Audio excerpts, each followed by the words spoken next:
taxes in the business sector and lack of knowledge on procedures implemented by the government are among challenges facing entrepreneurs and investors in the country. This was revealed in a cooperation meeting between the government, business community and investors in Dar es Salaam. At the same time, we will be conducting small sectorial meetings such as hide processing as well as in railway, ports and other groups. Challenges that we are faced with includes too many regulatory bodies as well as charges. What we've also discovered is there is a need to educate our stakeholders. The ports cannot work without including stakeholders because they understand how it functions, as we've used it for a long time. It is not that Tanzanians don't know English, it's just that Kiswahili is the local dialect and we must therefore honor it. However, we cannot do without other languages. The police force in Kilimanjaro has arrested a businessman, Abdul Issa, a resident from Temeke in Dar es Salaam, after he was found at Kilimanjaro International Airport in possession of marijuana and 97 pellets filled with narcotic substances which he had swallowed. Kilimanjaro Police Commander Salum Hamduni said the suspect was on his way to India and that he had the substances removed from within him under tight security.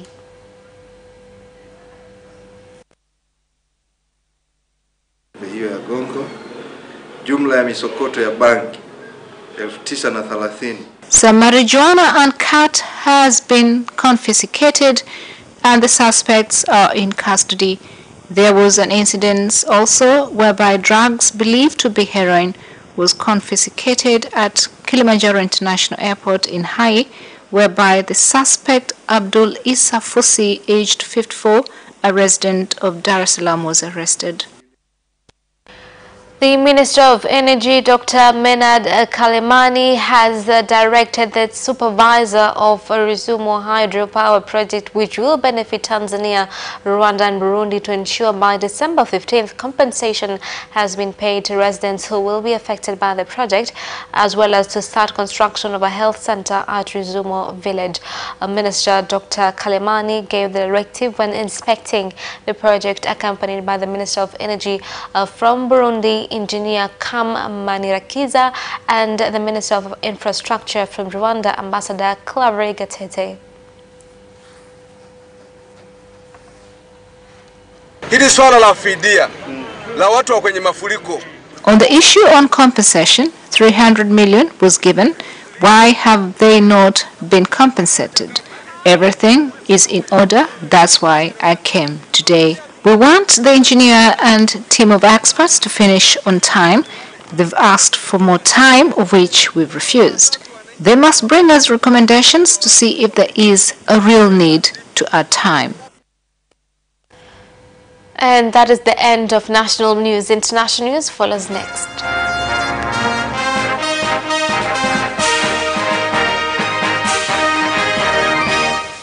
And in international news, an unconfirmed number of people at Tasia Street, Embakasi in Nairobi, Kenya, have been trapped in the rubble after a 6-story building collapsed earlier today. Kenyan authorities have said that up to now 4 people have died and over 20 others were injured in the incident.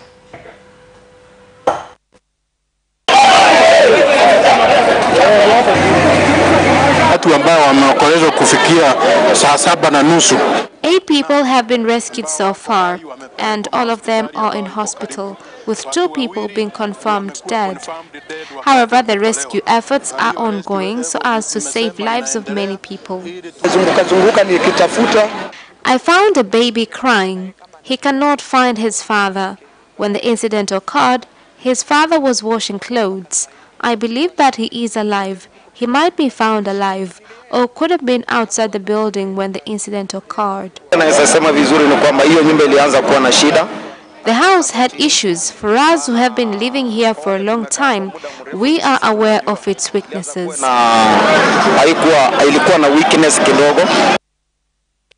Hundreds of residents at Bushika Hills in Baduda district near Mount Elgon in the eastern part of Uganda have urged the government to speed up plans to relocate them to safer areas 2 days after a mudslide caused significant destruction. Leaders in the area said they have managed to retrieve the bodies of 5 people, but fear dozens are trapped in mud. So far now, we have recovered the 5th body. So far, we have recovered the 5th body, and the operation of searching for more bodies is still ongoing. Although we did alert the residents, but they failed to adhere to the directives given. The whole of Bushika, including behind there. In all these areas, people are at risk. If the rains will continue raining, then everybody here is going to die, and nothing will remain behind. The government will not have any position. The National Independent Electoral Commission in Burundi is set to begin registering voters in the Voters Registrar, an exercise that will take 4 days from December 9th to December 12th as Burundi prepares for the 2020 general elections. Preparations for the 2020 general elections are going well. It will take 4 days from 9th through 12th December to complete voters registration exercise and reveal the numbers of registered voters. We believe that period of time is enough to verify the number of voters registered, as well as taking care of any other complaints that might occur. The government of Kenya's spokesperson, retired Colonel Cyrus Ogunda, has criticized protesters taking part in the First Action Business Community Movement protest every Monday, who are opposing the government's decision to transport cargo from Mombasa to Nairobi. Colonel Ogunda said that the weekly protests, which involve activists, entrepreneurs, and some politicians, aim at benefiting some people who are known for tax evasion. There are people who have been evading paying taxes. Many of them are the ones making such noises. Honestly, services have been improved, while loopholes for evading tax are all closed. Time has come for the government to take action towards these people. They have been spreading lies on social media. Mr. President, we are asking you, why are you keeping quiet regarding what is happening in Mombasa? And that is the end of international news. Business news follows shortly after this break. Watch Business Edition as we talk to business leaders and experts in sectors that are transforming Tanzania's economy. To be rich, I have to be a business person. It's not an easy road at all. People need to understand. You must quickly think, how cost effective are you going to be? Business acts as a way in which it can bridge that gap. Business Edition will keep you informed on latest developments in the financial sector, extractive industry, tourism, agriculture, energy, construction, and so much more.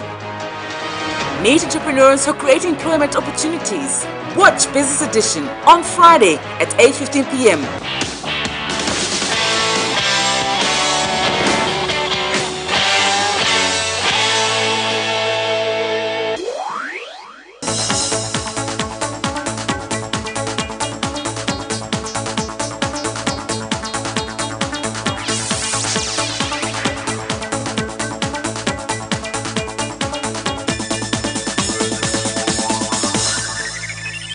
Welcome back, and in business news tonight. The Weights and Measures Agency, Measurements Agency, WMA, has called on entrepreneurs who continue to be deceptive and steal from customers by using tempered weights to stop doing so. The agency has urged the public to be careful when purchasing goods that require weighing. We are conducting two kinds of inspections, where there is regular inspections and surprise inspections. We are grateful to the Fifth Phase government for improving our laws and regulations, including increasing the amount of money for fine, where it starts from 100,000 shillings to 20 million shillings. It is the responsibility of every customer when purchasing items in shops should also inspect weighing scales to verify legitimacy of the scale.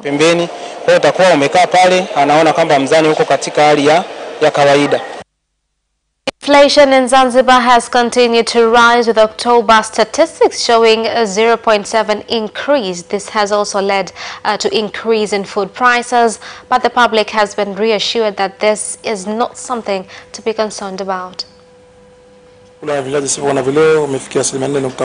Price inflation rates for food and non-alcoholic beverages has reached 4.1% in November 2019, comparing to 1.9% in October 2019. When prices fluctuate, there are some areas that benefit while others lose.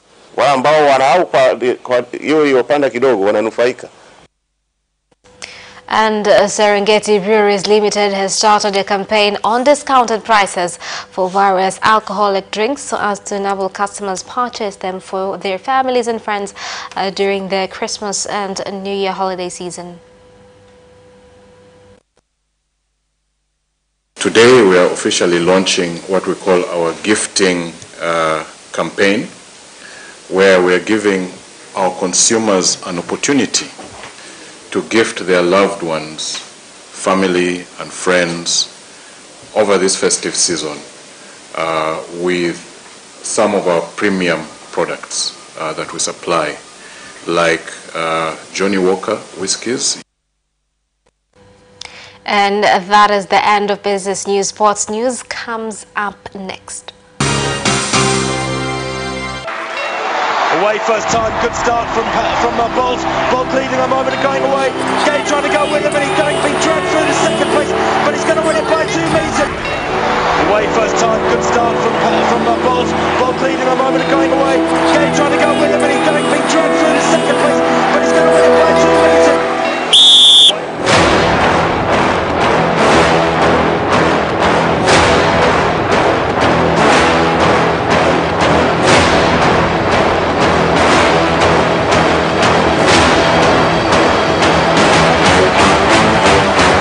Position, Joaquinho, he did lose to Lynn.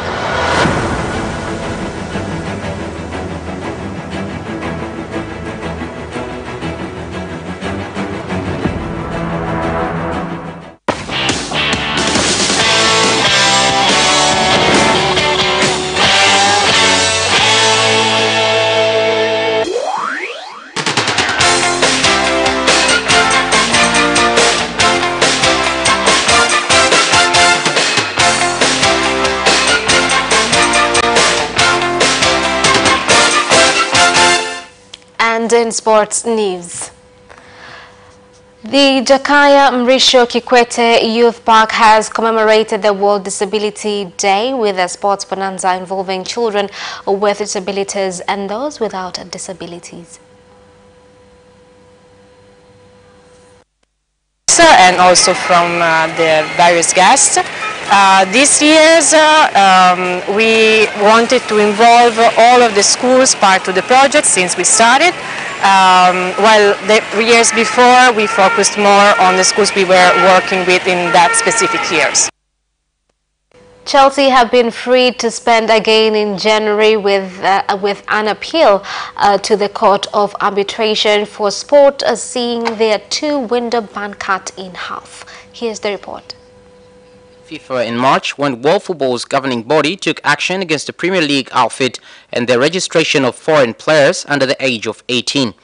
It was determined that Chelsea should be prevented from adding any fresh faces to their squad until the summer of 2020. That embargo threatened to put a serious spanner in the works of an ambitious outfit, with owner Roman Abramovich having invested heavily during his time at Stamford Bridge. The Blues were, however, quick to lodge appeals to the relevant authorities. FIFA refused to buckle when seeing their ruling contested, but CAS has stated that restrictions can now be lifted.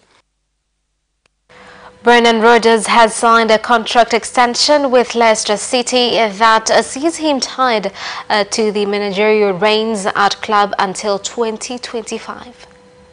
And Celtic boss had been widely linked with the vacant managerial post at Arsenal following Unai Emery's sacking. Former Gunners fan favourite Freddie Ljungberg has since taken caretaker charge of the North London side while they continue their search for a permanent replacement. That search, however, will continue without Rodgers on their shortlist of potential candidates, with the Foxes boss telling his club's official website, "When I made the decision to come to Leicester City, it was because I was excited about the direction of the club was taking and how I could apply my experience to the journey."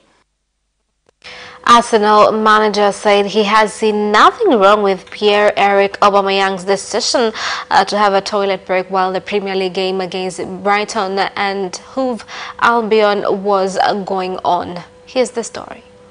The 30-year-old forward was seen heading towards the tunnel in the closing stages of the game, with the Gunners down 2-1 only to return moments later. This displeased some fans, considering there was no striker on the pitch at the moment after Alexander Lacazette was substituted in the 77th minute. Ljungberg, however, revealed Aubameyang simply had to answer nature's call. "I actually didn't even notice he went off.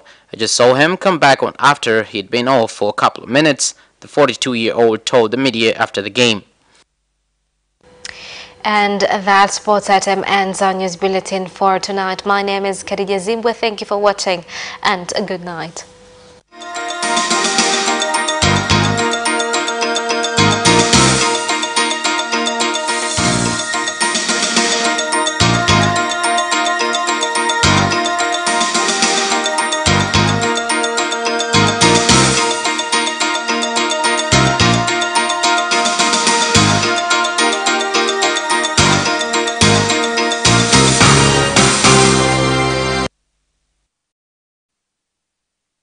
You can watch Capital News live on our social media accounts, YouTube Capital TV and Facebook Capital Television Tanzania from Monday to Friday at 9:30 p.m. Don't forget to subscribe and put notification on.